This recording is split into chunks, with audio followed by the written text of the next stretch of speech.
Good afternoon, everyone. BC Richfield here, coming to you live from London. It's just gone a couple of minutes past midday, making it the same time UTC. A really big shout out to everybody watching the stream live. Several thousand of you consistently every week coming along to listen to me go on about the market, share my thoughts, and it's been awesome. Thanks to everybody that's reached out. We've had some amazing questions come in. We've got a lot of people that have taken up the opportunity to join the recovery program at the Birb Nest. So for those of you who aren't aware, we're still in the process. We've opened the Discord, the premium paid Discord, for 30 days for free, just to help everybody get back on their feet a little bit. We've had some amazing interactions, some wonderful questions, people coming along and really learning a lot. And it's a really great environment for all of us as well. So if you haven't made the most of that yet, please do go in. But before we start, I'd like to say a really special mention and a big thank you to EdgeX. You can see them on your screen at the moment. So the Birb Nest is partners with EdgeX. It's a decentralized exchange built for traders who care about speed, liquidity, and control. So people like myself, it might sound like you as well. For me, especially with crypto, I don't have this problem really on traditional markets, certain stocks maybe, but with crypto, it can be a real struggle to get that speed, liquidity for intraday trading. So often kind of puts a little bit of a barrier between me and the exchanges I can use. And obviously being based where I am in the world, there's obviously restrictions there as well. So decentralized exchanges are really helpful for me. So it's a fully self-custodial and provides deep liquidity, low fees. It's lightning fast execution. It's one of those platforms that's really looking to step up and kind of step up the game of on-chain trading as well. So, looking to rival the behemoth of Hyperliquid, which obviously, as we all know, is one of the leading high-performance decentralized exchanges in the world. So it really is a good place, a nice place.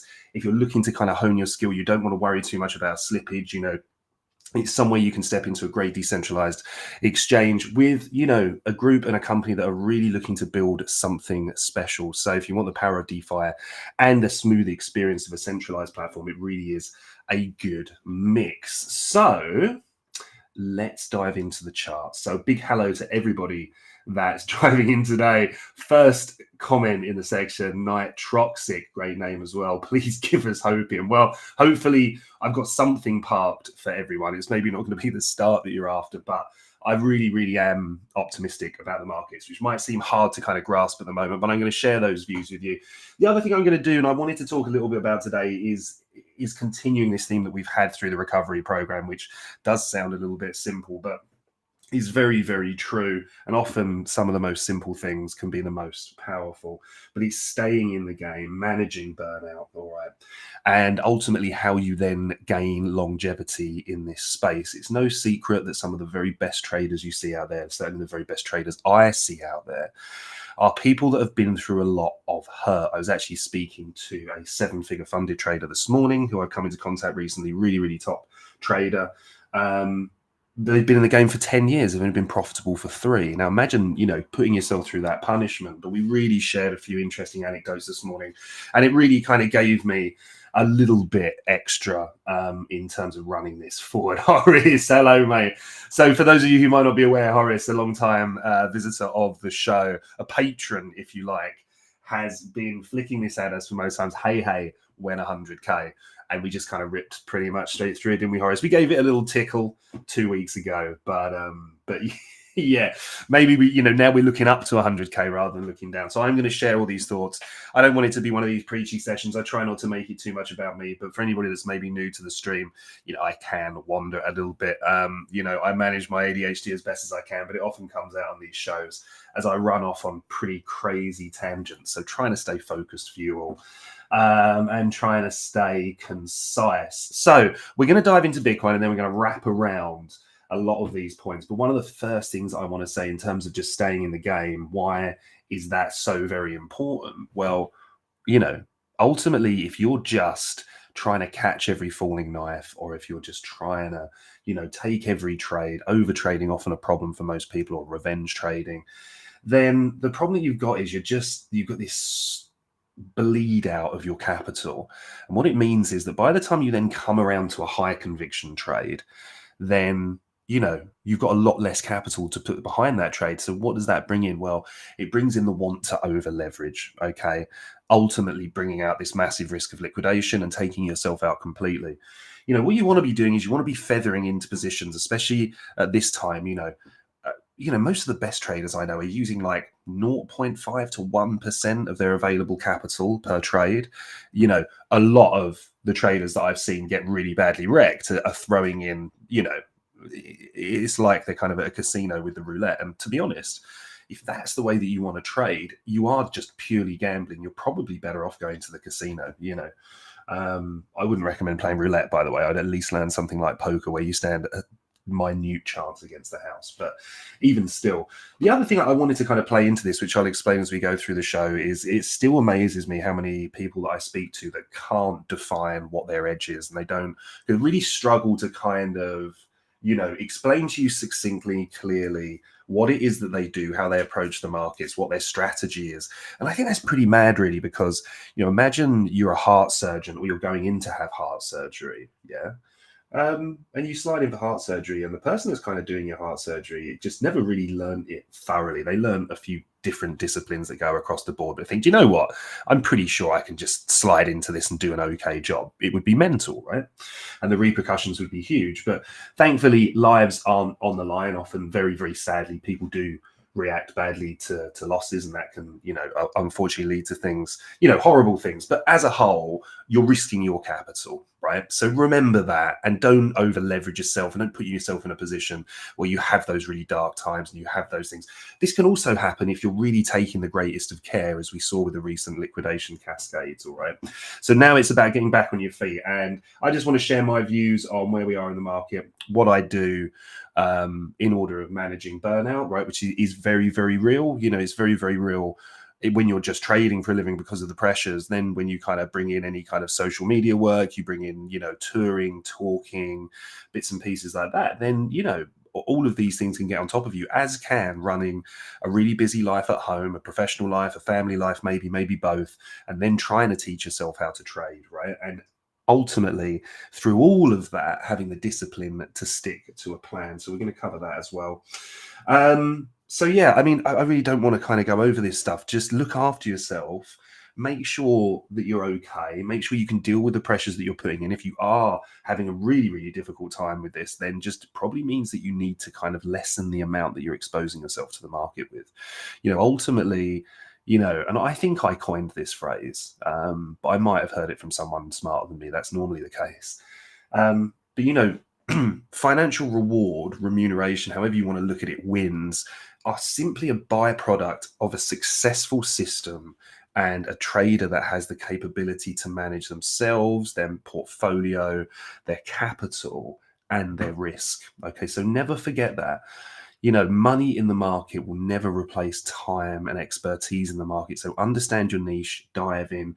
We covered this recently. All right. So, go back to last week's shows as well about how to make sure you're staying in the game. Angry Woman, hello, sir. How are you doing? Not sure this is the right time, but the CRO giveaway winners have not been rewarded. Okay, not actually something that I'm involved in, but if there's been a competition with the CRO community, then by all means, please do reach out through the Birb Nest Twitter page. Yeah, or if you're part of the community, remember you can join for free at the moment. You can come and just drop a comment in the Nest chat, tagging the Nest team, and then they will sort that out for you. So yeah, we 100% payout records on all of our competitions. So like I say, it's not my department, but if that is going ahead, then you won't have a problem getting the payout for that. But do just go over to the Birb Nest official Twitter profile, all right, or you can pop yourself onto the Discord. Right, so 6GSF. Good morning, sirs. Is it all over? It's never all over, right? It's never all over. And I think actually, I'm really positive about market conditions at the moment. And let me tell you why, because my positivity comes from a different realm than crypto, right? Crypto for me has always been a beta risk asset, very, very volatile, very, very open to market conditions. So the first thing we want to establish is, are we in a risk on, are we in a risk off environment in traditional market sense? And you can do this really, really simply, run you through my process of how I do it. All right. So you'll see these contracts on my screen, NQ1. So this is the NASDAQ, ES1. This is the S&P 500, YM1. This is the Dow Jones, right? Very, very rarely use this a lot more for context, but I openly trade these. These are just the forward-facing current contracts, all right? And these are the full contracts. So you get all of the historical market data through there. Now, what we're looking for is looking for positivity, yeah? Looking for bullishness. Just pop this up for a minute. And we're looking for market structure, all right? We're looking for how price is delivering. Are participants willing to pay more to own this asset, to have it on their balance sheet, or are they not? So this is on the weekly chart, so as we can see here really, really clearly, this is just a level of interest once we reclaim this back long again on NQ. Still a major portfolio hold for me. If you put on any kind of major moving averages, right, this thing just looks immense. Okay, so what does that tell me? Well, it tells me that the risk appetite of the market is ultimately still there. What I'm looking for are these large expansions, and you want to see these relatively short consolidations, expansions, consolidations, expansions, consolidations, expansions. Now retesting into this level here. So what does that tell me straight away? And these, all of these points I use across cryptocurrency as well as I do legacy markets, all right? So what I'm looking for here, and we'll look at some examples from back here, is what we'll notice if we're focusing on the higher time frame chart. I'm looking for the bearish candles here, which are represented by black candles on my chart. Could be red or any color on yours, but I will either denote them as bearish candles or down close candles, meaning that obviously open, high, low, close, right? Down close candles. Bullish candles on my chart are white, or I will call them up close candles, okay? So what are we looking for here? Well, if we're looking for the down close candles, the bearish candles here, to give us an indication of where price is starting to consolidate, because look, the expansion in the white candles we see here, now we're talking about, okay, if price is now drawing back down, we want to see this consolidation. We then want to see a breakout of this consolidation, right? And then we want to see this area tested into. And this is where we look for continuation as buyers, all right? We see something similar happen here. Yeah, the breakout from this area didn't quite get the retest, but price did ultimately break away from here. We got the breakout here, price moved up. We then get a secondary consolidation in here, all right, which price is currently testing into. Now, one of the things that is really helpful in understanding this, and something that kind of plays into our staying in the game, managing burnout, especially the managing burnout, is that immediately I have a target here. And what does that mean? Well, it means that if I've got information that tells me that I want to be short here, and that could be something as simple as seeing this, pin bar candle here. Yeah, long upside wick, small body here, like an inverse hammer candle, telling us that actually, okay, we're seeing some absorption up here. We've had a large move up. We've gapped through here. So we've got this inefficiency now and a volume imbalance. So price could very easily come back down into this area. But ultimately, we can see this area in here as well, this consolidation. This is the area we want to see hold. So what does that mean? And if I take this onto any time frame, for me, it means this. It means that my play is ultimately this, unless we get this. Yeah, down below it. And then I would look for tests into this to show weakness. Then I would look for pretty obvious liquidity pools. Now, often, yes, we have these prior consolidations to target. So that's why within here, if we did achieve this, if we had a strong breakdown, I would want to see price draw higher, because then I know I've got this leg of liquidity here ultimately for price to attack to the downside. Then I've got my extended liquidity moving here. I would focus on these equal lows, and they sit within this consolidation. So I can very easily, even just using a candlestick chart without bringing in volume, without bringing in order flow, you can see quite clearly in here where the targets are. All right. So why does that help with burnout and consistency? Well, quite simply because so many people will just try to long everything here, or when it starts to sell off, they'll panic and they'll start to short into this. They get taken out both sides of this because they're not taking the time to formulate a plan and an understanding of where buyers and sellers are in control of the market. I think that's the cleanest way that people can look at the markets. All right. So let me just clear this up for a minute. That's the plan on the NASDAQ. While we continue to hold these levels, I'm expecting for higher prices. Why else would we be expecting higher prices? Well, we have news on the government shutdown in the US, so we're looking for that to kind of start filtering through. We are going to start getting some data come through. That could mean some short to medium term volatility as the data starts to hit. A lot of those data prints could be worse than expected. That could then have a negative effect on how the Fed see the rate cuts in December and also heading into 2026. However, we do need to remember that basically we've just got this pop of fiscal stimulus happening everywhere at the moment. You've got the US going into a huge debt buyback in 2026, as well as a new chair of the Federal Reserve. So Jerome Powell is going to step down, and it's assumed, assumptions can be obviously dangerous, but that the person getting in is going to be fairly pro-Trump, meaning fairly pro-risk. Trump's really going to want to push that agenda to get interest rates down as low as possible, to get that growth into the economy that he wants to see, or at least to have it stable, whilst at the same time giving the Fed the unenviable task of having to manage inflation. All right. So what does it mean? Think about it as those money printers burring on, like you see in all these, memes and GIFs and bits and pieces that go across.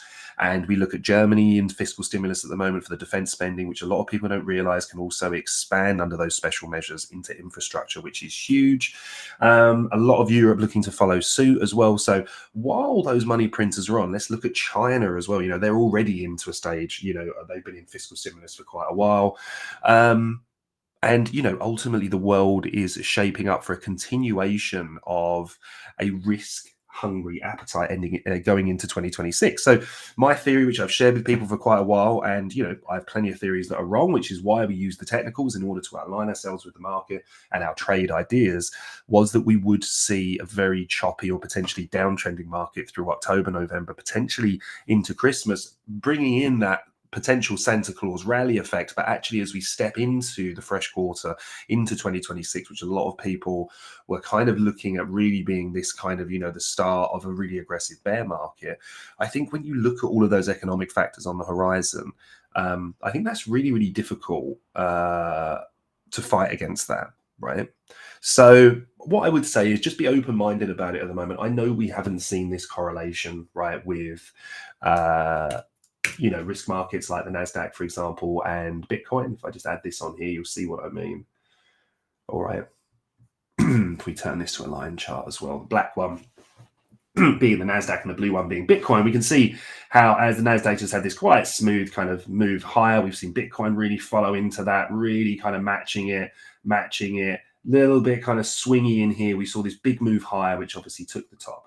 Then we saw price really, really break down here. Ultimately, my personal thinking on this is that it's just too riskier an asset at the moment. I mean, it's even a little bit of a struggle, I think, for funds with the S&P 500 and the NASDAQ at the moment, because how AI heavy those indexes are. Obviously, NVIDIA, we look at the Magnificent Seven, which is something else I think everyone could benefit from having on your charts, all right? Apple, Amazon, Google, Meta, Microsoft, NVIDIA, and Tesla. These make up, these are the major powerhouses of those indexes, right? So how they run typically dictates the index as well. There's some others in there as well, obviously, that especially ones that are really key for AI. Or if you're looking at things like Palantir and Oracle, for example. But ultimately, they're underpinning the risk bid. Now, the big question here is about this AI bubble. I put something out on it this morning. I shared an article that I saw actually from a good friend of mine, Macro CRG. I don't know the person that posted the article, but I've given them credit and done it in the quote. They did a really, really deep dive, kind of explaining a little bit better as to why I don't believe AI is in a bubble at the moment. Not when we compare it to previous bubbles, not when you look at anything from the Asian tigers, Japan housing, happening. You look at obviously the dot-com bubble. I'm not going to bore you all with it. I mentioned it in previous streams as well, but you really want to study those things. This thing really isn't debt fueled like they were as well. Company valuations, PE, everything like that is very, very stable compared to what it was back then, when basically companies with no revenue were having these ridiculous valuations that were being funded massively by debt, and it just created this perfect storm for it to just implode. So I would look at that and I think, look, ultimately what's good for the goose is good for the gander. And I think when you look at the exposure, when you look at the major companies, you look at the banks, the financial institutions that are involved in cryptocurrency now, and you look at this little bit of a tug of war that's happening that may be going under the radar a bit between the US and China. The US recent acquisition of all those Bitcoin, from what they were calling pig farmers, which is, obviously they're not actually farming pigs, by the way, that's the terminology for what they were doing, but obviously all gained illegally. That's a huge acquisition from the United States. And now a lot of the tracing of those Bitcoin are saying that they were ones that were actually taken by China, and ones not necessarily, again, something too dangerous, but the content, not from this gentleman's article, but from the wider audience, is that a lot of those Bitcoin were acquired illegally through hacking scams and scammers, of which we see rife through China, Russia as well, of course, as well as some other countries, North Korea, for example. So, there's an argument there that this has become a real fight. You've got like the rare earth materials. You've obviously got oil, which I think will raise its head again at some point. Trade, which is being weaponized, obviously, through the tariffs with China. The real fight for like the AI to become that AI superpower. So there's really interesting dynamics going on. But ultimately, I think this whole thing is adding fuel to the bullish case moving forward. So now it really becomes something all about timing. Hang on, guys. So let me mute my Discord for a minute. Blockchain Spotter, hey, welcome to the show. What do you think about if BTC has 2 weekly closing below the 50-week moving average? Will that be the start of the bear market? It's certainly not how I look at it, but you do raise a very interesting point. So let's see if we can find a nice clean chart. I think I cleaned this one up on Binance, maybe. Sorry, let's just get rid of this, start from scratch. Right, okie doke. So let's take a look at this then, right? On the triple forecast here, I think I've got the 50.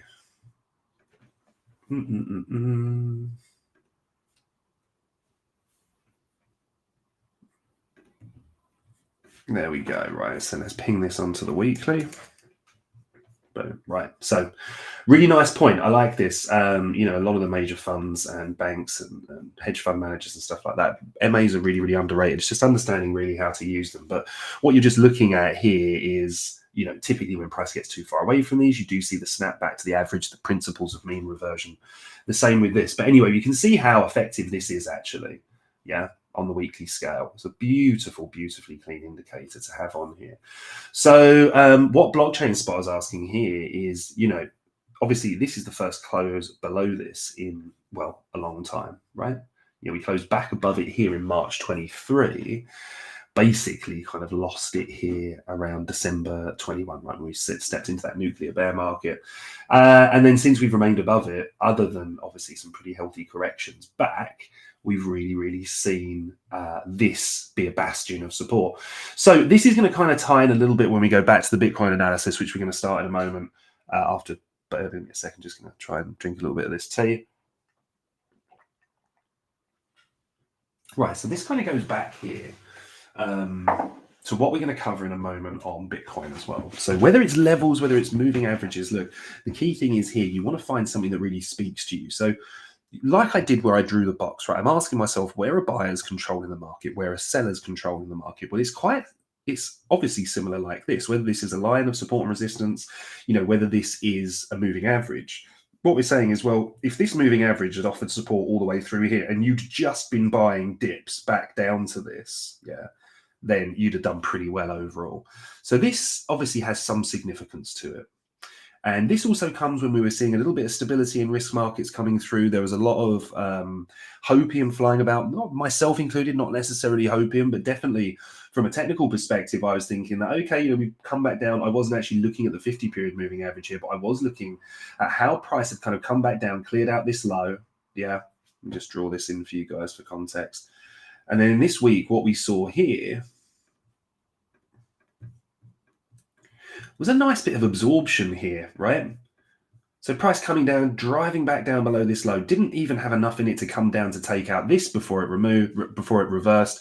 And I like the fact it was in this consolidation, right? Price had this large expansion here. Then we saw the consolidation, price moving from balance to out of balance, back into balance. We saw the inefficiencies hold and support price and move it higher, meaning that we can look at this area as an area, yeah? And if I'm just going to focus on the bodies here, which I often do, especially looking at the higher time frame charts, this is the area that the buyers controlled, right? So how do we know that? Well, we saw the large expansion away from it here. Yeah, and actually we did have a very small slither of a close above this, right? Price came back down, drew back down into this area, strong buying, retested it again, buyers were still here, retested it a few more times, buyers were still stepping in. Now, they weren't getting the follow through, but it tells me that there's a mixture of stuff. There's passive orders resting there, there's buyers willing to buy at this level, and we kept seeing this area supported. Now, when we lose an area like this, it does bring me into some concern, all right? Because now I'm seeing this as, you know, potential and pretty much fairly obvious resistance, all right? So just to line this up with kind of how I was looking at this area and how I'm seeing the close below here, right? Because I now really want to see price back within this area and ultimately back above it, because this would then tell me that this is a larger range. Just doing an arbitrary color. Let's do it in bright pink, or maybe not, just because it makes everything else look that. In tealy blue, right? That we've had this expansion, price is ping-ponging around here, holding this area, which is, you know, ultimately a really, really good kind of midline if we were to draw that in around here. Right, so we've got the upper range, we've got the lower range here. Price has now stepped back out of the range. So the principles that we employ as range traders is very simple. We break down from these areas with momentum. This isn't the place to short. Okay, might work out for you sometimes. Yeah, ultimately, you know, this was the main breakdown candle here from this consolidation, right? If we look at this, again, focusing on the bodies, what happened? Price ping-ponging around, finding balance, yeah, finding fair value, people looking for the breakout of this, yeah, for price to ultimately get accepted at higher prices. Look at the absorption from the wicks, by the way. Really, really key sign here when you've got a really good range. Anyway, price then tried to get out of this range. This was just one of the best traps I've ever seen, I think, by the way, because this was just this humongous candle. Again, whatever time frame you're on shows you the importance of waiting for the candle close, because I don't know how many people, when we started to break down from here, were getting short in this for that to happen and just absolutely obliterate them. Then for all these people to flip long, which I was in that boat as well, because we had this wild recovery of this. And look, every time we deviated and stepped back in the range, we were just going from one side to the other. You trade the range until it breaks, right? A big shout out, by the way, to my really dear friend Trader Dank. It was his birthday over the weekend. He tells one of the very best range trading stories about Johnny and the pizza that I've ever seen. So if you don't follow him, you should. Really, really big inspiration to a lot of people, myself included, but also has one of the best range trading stories you've ever heard. So I can't possibly replicate it. So I would just recommend reaching out and asking him about it. Path, how are you doing? Good morning to you too, my friend. So look, really simply, price breaks out from here. We get this long, aggressive breakdown. All right. So what does that mean? Well, okay. So get rid of that. So what are you going to do? So you're like the equivalent of being here when this is here. Yeah. So what do we do in that situation? We just short here, do it. It looks all right to start with, and then you just get taken out badly. All right. Fine. No problem. No problem. Because if you're well versed, if you've educated yourself to a level within these markets, and you do take this as the breakdown trade here, when you deviate back inside, especially when you break out above it, you want to be looking for any form of pullback then to get long. All right. Ideally, you want to see a retest. Yeah. But if you don't get that, then ultimately you want to follow the momentum higher. So why is that important? Well, look where we are at the moment. Sure, you could go short this market here. And, you know, there's a few things that are interesting here. We've got this inefficiency, right? This gap. Yeah, also known, you hear it coined fair value gap, but ultimately it's inefficiency because it's the, you know, just buyers overwhelming the sellers here. So things just getting priced so quickly, so high, you're not seeing these wicks crossover and give us balanced price. All right. MIKKKKK. I'm sorry, mate. That looks potentially Polish or some other beautiful language that I don't speak. But if it is Polish, then dzień dobry. That's about the level of what I have in my arsenal, apart from maybe something like yes, yak, yes, which is one of my favorite sayings. It is what it is. Or something like Alushnium Bonushnium. So hopefully for anybody that's Polish on here, we'll have a good laugh at my pronunciation there. So, hey, Erica, real old friend of mine and the channel. How are you doing? So as we look at this here, Gibril Master, so everybody flooding in. Come on, guys, do me a favor here. You know I struggle to keep concentrated at the best of times. Right now, you're all popping in, all these legends, giving me all these surprises. But as we look at this here, there's just reasons as to why there's going to be support in this area. Now, I'll show you on the other chart shortly, all right, why I'm targeting this area down here. All right, so there's definitely room to go down, but I don't want to be short now, right? What I want to do is I want to see some form of pullback to this area. So to kind of go back here, Gassior as well. Hello, mate. Welcome back to the show. I want to look at this, whether I'm looking at, like we've said here, the support, the resistance, the order blocks, whatever, it doesn't matter. You want to take all this off, whatever really speaks to you, and you want to say to yourself, what are you using to dictate support, resistance? Where are buyers and sellers ultimately in control of the market?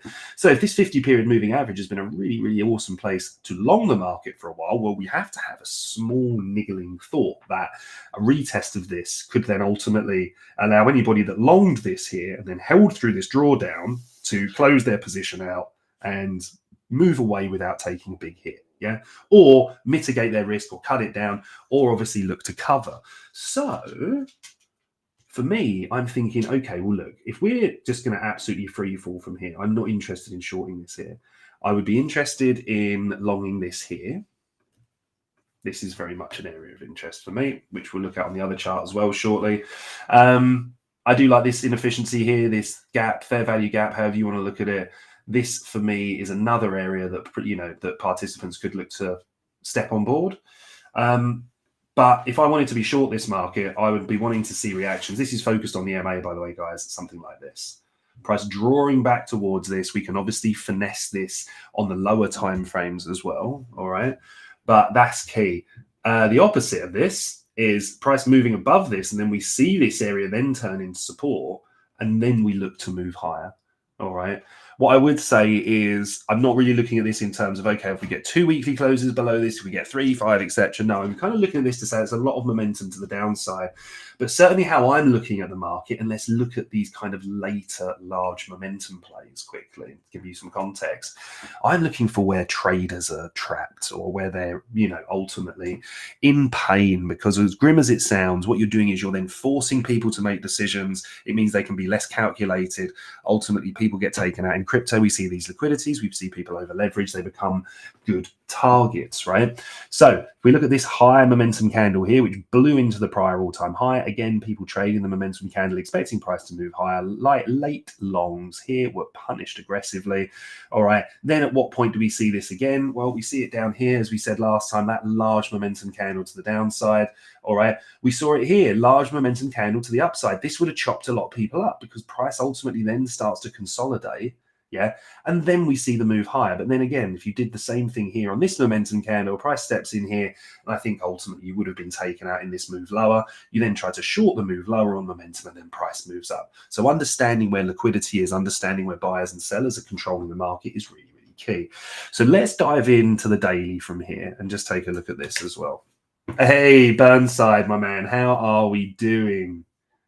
That is, I saw that earlier as well, Craigie boy. That is a long time to go out for a pizza, but good pizza is worth its weight in gold. So now I want to add some context to this, and we can see immediately as we add this onto the chart what you can do, by the way, if you're using a singular moving average with this. And let me just turn this one off. And let's go. What was it? The 50. I can probably do it with this. Let's have a look. So what I'm going to do here is to just keep this aligned with the question about the 50-period moving average. I'm going to make this the 50. Yeah. As we can see on here, still the same color. But see, this is chart, right? I'm going to move this to weekly, because that's what we were looking at, right? It was the weekly moving average. Now what I've got is a weekly 50-period moving average.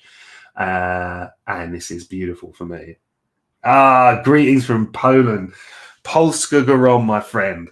I absolutely love Poland. Probably, without doubt, one of my top 2 countries I'm thinking about moving to when I leave London. Just some of the most beautiful people, places, like the food, the culture. I just absolutely love it. And I've barely got, to investigate it as much as I would like to, spent some amazing time in the great walled city of Krakow, Warsaw, obviously, as well. I've got wonderful friends who live in places like Łódź, Gliwice, obviously pronounce that terribly. So Jakub's going to absolutely wail on me later, but loads and loads of things I absolutely love it. So yeah, thank you. Any love you've got for me comes back tenfold, guys, I can assure you. So as we look at this here, what are we doing now? Well, we bring in more context as we're looking at this, because we can look at the interaction on a daily scale of what's happening with the weekly moving average. So we can see this here. And what we notice is actually, okay, Monday, Tuesday, Wednesday, Thursday, Friday. Yeah, here, these two candles, 1 and 2, were the two real main candles that led to that aggressive drop, all right, heading straight into the weekend. New news coming out over the weekend, news about the government shutdown, which needs to be finalized, all right. But what's my playbook here? Well, I like using these consolidations, right? Consolidations, gaps, highs and lows, really. I'm looking for areas that, can either lead to continuation or we can see reversals. So basically, if I'm asking myself like a really simple question like this, for just for example, we're going to look at it on here, and then I'm going to show you other examples in here as well. So we're using this. So we're building the analysis at the moment around the 50-period moving average. This can also be done based on, heat maps. This can be done on, support and resistance. This can be done on levels. This can be done on volume. But whatever it is you're using, we're just using this as the example at the moment. So we see price come in and find support here. Yeah, buyers try to step in this moment to see relief. Either that, or you also get relief, obviously, people taking profit. But either way, we see this consolidation here. And again, just going to kind of draw in pretty roughly what this looks like. All right. So consolidation, price moving across, price breaks out. Turns out this is a deviation. Price steps back into the range. We target the far side of the range. Price breaks out of this range. Yeah. We don't get an exact retest of the range here, but again, you could argue, or maybe you do if you take it down to the wicks, etc. But aligning this with the bodies and the moving average, price breaks down from here. We don't see the deviation. Yeah. So a lot of people ask me this about ranges, and they're like, well, how do you know if it's a deviation or not? Well, you don't. It's the same as a bear market. You don't really know until it's upon you, right? Because ultimately it's a correction until it goes too far.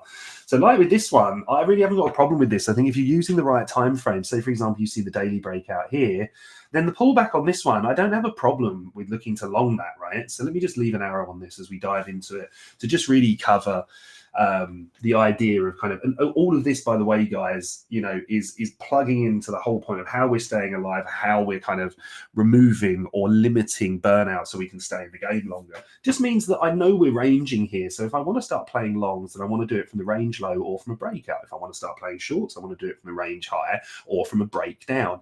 If I take a long in here, which I would do on a lower time frame, and I got stopped out of this and price closed back in the range, well, then that's weakness that tells me a lot. So what have I done? Well, here I've paid the market for some information. I've triggered my stop loss. I've managed my risk, and that's my tax that I'm paying, because then this candle that takes me out gives me a lot of new information that I can process and say, okay, well, if we're not breaking out here, and this is a perfect opportunity. Why? Because price is consolidating, meaning that it's generating, building liquidity, leading to a momentum move in one direction or the other.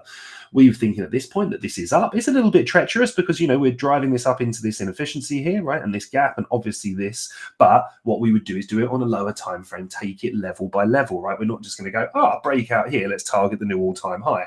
You can do that if you want, but it's probably not going to work out great. So long here, I'm wrong, price steps back in the range, I'm short again here, right? And again, I'm holding with conviction at least to the lows. I'm probably taking all of my profit, or if not most of it here. Price then comes back to the range high.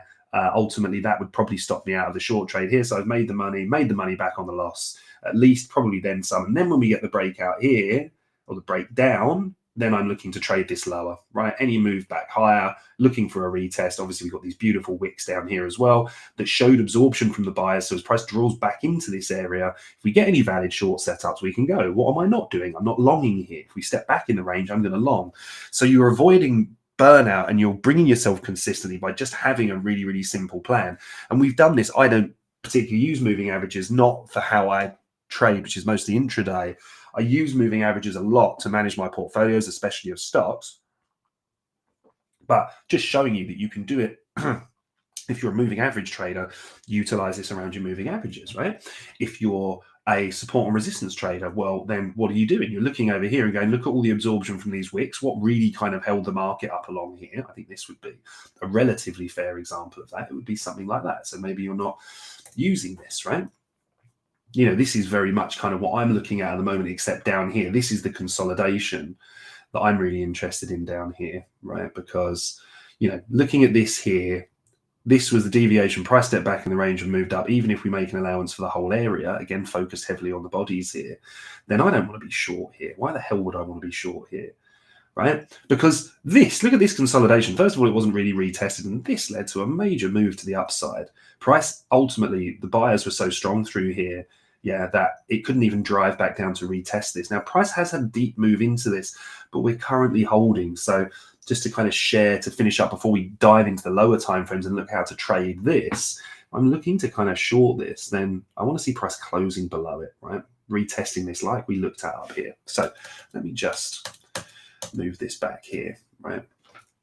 I just want to show you this example. Now, the reason that we've got the arrows, the reason I put the arrows on the chart is to show that this is my breakout here. I would be using volume. I would be using order flow, right? But you don't have to do that. You know, ultimately, it's about you discovering what really speaks to you on the charts. I traded for a number of years without really overly using either of those. But what I would look for in any breakout is we see where this is being capped. Yeah, if we really kind of make that a little bit more accurate onto the bodies here and onto the bodies here. This is a strong breakout. Why? Because 1, 2, 3, 4 days haven't managed to break out from this, and they haven't managed to break down. So a close above or below needs to be treated with a little bit of respect, as does a deviation, yeah, a failed breakout, price stepping back into the range here, into the value area or the balanced area, and then breaking out. So this is another area that we would then look to go short. All right. We're also underneath the moving average there as well. So moving average becomes a target here, right? And ultimately, we're going to look at what this means for the long up here as well. So if I was using a daily chart, I would be looking at something like the hourly, for example, to give me some context. So what do we see here? Okay, on the hourly, this is our go trigger here. Again, all we're seeing is saying to ourselves, okay, price is drawing it. Now, the arrow means that this is the go candle. So it means that everything before this, so it doesn't include this expansion candle, right? The reason I'm using the hourly here is I want to frame this. I'm saying, okay, if this is the day we step in, this is Monday, we're looking to long the market here. Well, what confirmation have I got? Well, actually, what I've got here is I've got a nice expansion price starting to consolidate, meaning that moves lower, validate the plan to trade this higher. So we'll look in a moment to see if we would have got any trades there. This is where this is where the confirmation on the daily time frame comes that we've closed back in the range. Now, look, if you're not using that higher time frame context, you've got this big area and all of a sudden it looks like price is breaking out again. But you're not thinking that. You're saying to yourself, no. What I want to see is, I know, or I've got the conviction that the higher time frame is now telling me that I want to be short here. So what do we do when we go short? We want to see a move higher. We want to see that liquidity generated. We want to see that move to the offside. We want to see traders trapped. So what we want to do is be trading with inside this, yeah? So we can either trade the retest of this because price does break down really aggressively. I quite like the idea of the deviation, then trading the breakdown back inside here, but we can see it was just an immediate drop. If we closed around about here, any low time frame pullbacks would have been for shorting, but we get this beautiful secondary opportunity in here, right? And ultimately, we even get another opportunity on top of that as well. Let me just lock this quickly. So again, using the principles that we're looking for these consolidations and the breakouts, you know, if I'm looking in here at the white candles, the up close candles, yeah, bullish candles, what's happening is they move higher, price breaks down. Again, look at the momentum, look at the aggression. Price tries to get back above this here, drives back down, tries to break out, gets back in here. This is the area we want to be retesting for shorts lower, all right? So just going to look at that area here as well. Then we've got this. This is the confirmed breakdown. So what do we do? Well, this is where we get the arrow. So remember, this arrow comes in after we've had this slight move higher, all right? Price then moves down. Remember, I don't want to be shorting as the price is dropping. Yeah, that's not really how I roll. There's some great, momentum chasing traders out there. It's not how I work. I want to see that initial move. Then I want to see price seeking some relief, because in this move here, it tells me that if this consolidation really needs to be paid attention to, then this move up, yeah, price won't be contained by this area. Yeah. Ultimately, if the sellers aren't in control of this area, buyers will take over and they'll break out from this area. It will stop me entering into a short trade. However, when I see the consolidation happen and price holding and respecting this area, that's when we can look to price in here for short trades. Then what I would ultimately do is use something like the 5 minute here to refine these. And there's a lot of different entry methods that you can have, right? I really like breakers, meaning I like watching for these liquidity sweeps. Yeah, and then press to break back above here, right, and then test into this consolidation. Ultimately, you can see here we didn't get that. We just got the breakout and then price ran away. You can obviously enter, by the way, on the close of these, on the momentum close, or you can do something that that I've done quite a lot actually when trading crypto because of the nature of its moves. Yeah, which is enter some of the position here, say half the position, and then put a limit order here so that you've got some skin in the game. Price comes back down. Ultimately, what you then do with your position is you meet in the middle. All right. It does obviously erode your reward to risk, but with crypto, we can just really see these explosive movements. And sometimes, either a lack of liquidity or other factors means that we don't get that retest. So let's take a very quick look over here as well. Right. So again, look. Because we had the plan, because we removed the anxiety, another area that we can bring in here is looking to trade these high volatility, high volume transaction areas. All right, for anybody that studied, say, ICT. And by the way, I get loads of questions on ICT. I've got quite a lot of respect for Michael, actually. No, I don't believe in the interbank. I think he calls it that algorithm. I think he's a very good marketer that managed to kind of grab the attention of a lot of people with that. But a lot of the price action concepts that he teaches are just, traditional price action concepts. So I think a lot of people can learn from that. But just, remember the market is buyers and sellers. It's really, really a lot effing simple than people, a lot more simple, than people give it credit for. People want it to be more complex. Just study auction market theory and understand the transaction between buyers and sellers. For every buyer, we need to have a seller. So we're looking for passive buyers, aggressive sellers, aggressive buyers, etc. The interaction between those two parties. So again, removing the anxiety, removing the chance for burnout, looking to build that consistency, how we stay in the game. Well, look, this is the area that told us to go short. But we framed this on the hourly, didn't we? And we said, well, we're not just going to short this, because what would you do? You'd be trying to short this, you'd be taken out, you'd be trying to short this, you get taken out, you try and short this, you're taken out. We waited for that framing time frame move. And unfortunately here, obviously, we didn't get a setup to the downside on the hourly. It didn't frame because we just had this gigantic drop. But what did we say? Well, we look back to this area here, the retest, price still holding this area that we're looking to short. So there would have been opportunities within here, all right? And the same with this. And this one, I really like this, because this was the trigger. So we identified this as the area, if you remember, that we're looking to short. And if price had closed back above it and we got back out of this, it would have made us rethink our plan. Ultimately, this is the consolidation. This was the breakdown. This is the area those sellers are going to want to defend. If they can't defend that area and buyers overwhelm them, then we should see that relief blow off higher. And we can either look to readdress our plan or we can look to take trades in the opposite direction. But within here, again, beautiful subs. And like Jojo says down here, and this is a great point, right? Look, many trading strategies, ICT is just one of them. Just study lots of different people. That's why it's a great moment right now to just come and join the free Discord. There's no tie-in. We're not going to charge you if you miss, if you continue to stay on. We're not about that, right? But come on there. You've got a team of professional traders. All their stats, calls, everything are all meticulously mapped in real time. You can validate everything, study their different channels, learn their strategies, their systems, reach out, speak to them. We've got courses available on what written by those traders, myself included. So just come and take advantage of that. If you're someone that's struggling with a strategy or anything, or you just want to be part of a community, you want more information, or you want to better yourself at maybe fundamental work, come and lead from our head of FA, KZM. Great personally. If you want to know more about volume, we got volume traders, etc. So anyways, that, and if it's not for you with us, it will be with you somewhere. I really am an advocate of very, very good communities, especially education focused ones. If you are struggling on your journey, they can help you immensely. So anyway, look, I know this has been a little bit of a longer episode, right? But just kind of looking at how you can frame these areas, how you can look at how you can step into the market, how you can remove a little bit of that anxiety in your decision making. You can step away from just this, this wanting to overtrade, this fear of FOMO, right? Because once you identify these levels, this is what allows you to kind of act just with a little bit more conviction, right? So I'm just going to finish up with this, and let me pop onto here. I'll be back Wednesday with you all anyway, for our for the chart request show. So if you've got anything you want me to run through with how I see the market, please do come along, share the setups. I'll be more than happy to cover them. Just going to kind of finish this up here with a look at BTC. So this is what I released in the Bitcoin report last night. This is for members. I also post it on Twitter for everyone as well. This is the consolidation I just spoke about. All right, this is where I think ultimately if price does reject here, yeah, it does reject this level, this consolidation here especially, then I think this is the most logical place. This is where buyers ultimately control the market. We saw that strong move away. And again, we have this inefficiency down here, right? We have this gap. It'll be slightly different on different exchanges, so make sure you are doing this with the exchange that you're trading with. So what else is of interest here? Well, let me just pop back to the daily. Daily plan is pretty simple here. I want a price to be back above this level of 98,133. This was the key kind of breakdown from here. We saw this on Friday. Price getting back up into here. Now, I wouldn't exactly be looking to just go long in here. I'd actually be looking at this area in here, right, that we were talking about. This consolidation, this was the fake out, price broke down. So this really should be resistance through here. So, as price comes back up to engage with this kind of area, this is what I really want to be aware of.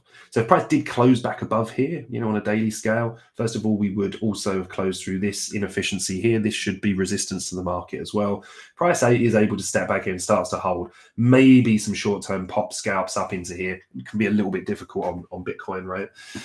Just because of the percentages involved, fees and bits and pieces like that. But ultimately, this is the area. And if I really want to kind of refine that a little bit more here, I would kind of move it up to here, because this then becomes a very clean breaker for me, certainly how I would look at this, right? So, this is the up move before the sweep of liquidity. If price then has a strong reaction and gets back above here, yes, we've got things like prior all-time highs and that to consider here, as well as these consolidations. But I think to show that amount of strength closing above here, which is at the high at 105,973, would be a really interesting point for me here to see price look to build up. Again, like we were just talking about, any pullbacks into this area here or within the bottom of these wicks or this consolidation at first are still obviously presenting better opportunities to the downside. But we do need to keep an eye on things. One of the things that I do keep a very close eye on is the VIX, the volatility index. We are trading back above 20 here. Good traditional market traders, I think Jojo mentioned this earlier as well, will tell you this. This is an area of concern if you're in risk markets with price trading above this.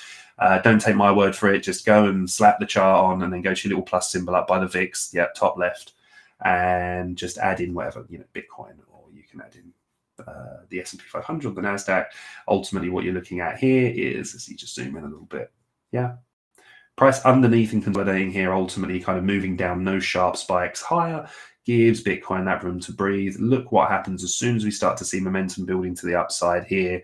Price is already starting on its way down. And then when we get that big spike here, look, price really, really comes back down hard. Then we see this big move lower. Look at the big black candle here. And we see Bitcoin start to resurge again as price starts selling off here, or as price goes lower on the volatility index, the VIX back down below 20. And now what we're looking at here is, look, we saw that again, price, a little bit of a resurgence, start to pull back here. We saw that late resurgence here with this nice rejection wick. But again, it's just popping up again, meaning that we are going to be seeing pressure on risk markets in the moment, and ultimately very, very heavily on Bitcoin. And the other thing to look at here as well is, as we've been discussing, especially on a weekly scale, we saw this rejection from the range higher here on the DXY. All right, for anybody that doesn't know, it's the dollar index. It's the dollar, in a basket of other currencies, slightly heavier weighted towards the euro. It's basically tracking the strength of the dollar.